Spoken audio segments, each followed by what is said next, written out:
Okay, serious question. Did Twitter make this verse obsolete? Be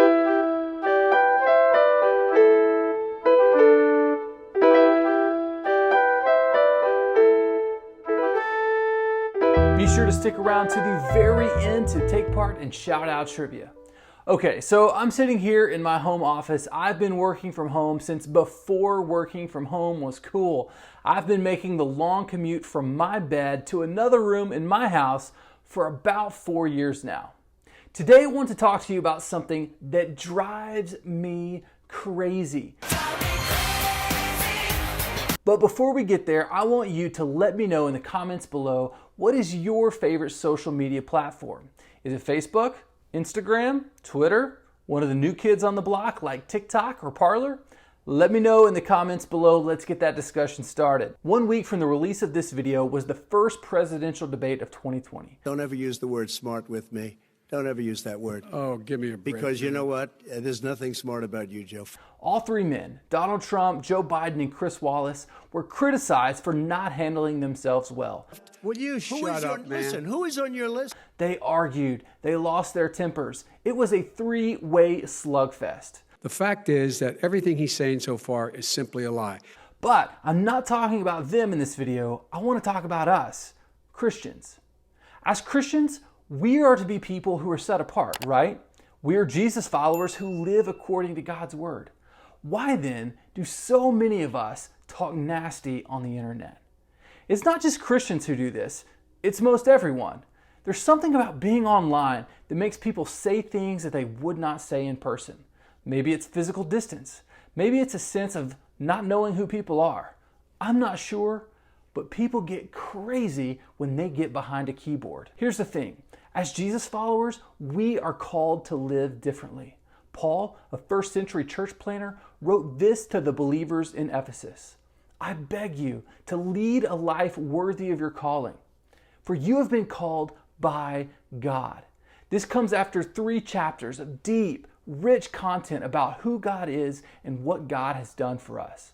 So when Paul says this, he means do all of this in the light of what God has done for us already. This line is a pivot that Paul makes from his usual theological opening to his customary application-based close. I wanted to point all of this out, that we are to live a life worthy of our calling, so that I can show you 2 sentences, 28 verses later, that are still under the umbrella of this verse. Here it is.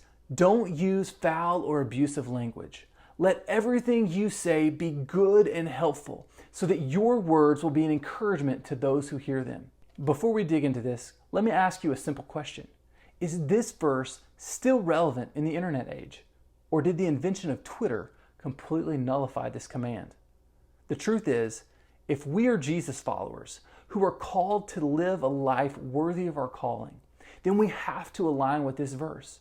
Ephesians 4:29 isn't just about verbal communication. It includes all communication. Facebook, Instagram, Twitter, Parler, Reddit, YouTube comments, Nextdoor forums, everything.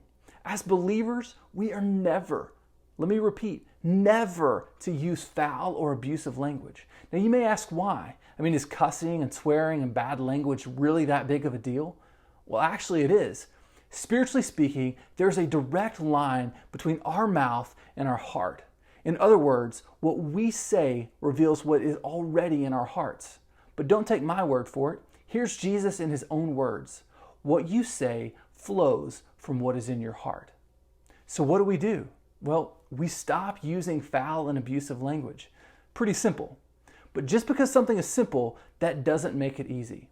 James, the half-brother of Jesus, acknowledged this very truth. He said, people can tame all kinds of animals, birds, reptiles, and fish, but no one can tame the tongue. It is a restless evil, full of deadly poison. Sometimes it praises our Lord and Father, and sometimes it curses those who have been made in the image of God. If we are to truly follow Jesus and live a life worthy of our calling, we must control our tongues. And yes, that includes the fingers and the thumbs that we use to type. We can't worship God on Sunday and trash people online on Monday. If God is really Lord over our whole life, then we must do everything His way.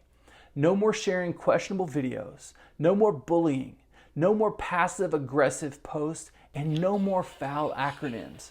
God is not fooled by a string of letters. Let's truly live worthy of our calling, because people can tell when we do. There's one more thing though. Recently, I ran over a screw in my truck, and I didn't simply remove the ruined tire, I replaced it. In the same way, we don't simply remove foul and abusive language from our lexicon. We replace it. Let's look at Ephesians 4:29 one more time. Paul writes, don't use foul or abusive language. That's the remove part. But here's the replace part.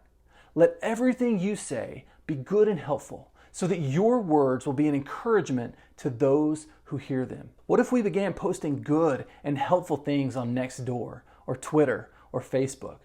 What if people stopped seeing us as negative Nancy or mean Mike and began seeing us as encouragers and people who build up? You know, if enough believers did that, we might just change the world. And isn't that what we really, truly want?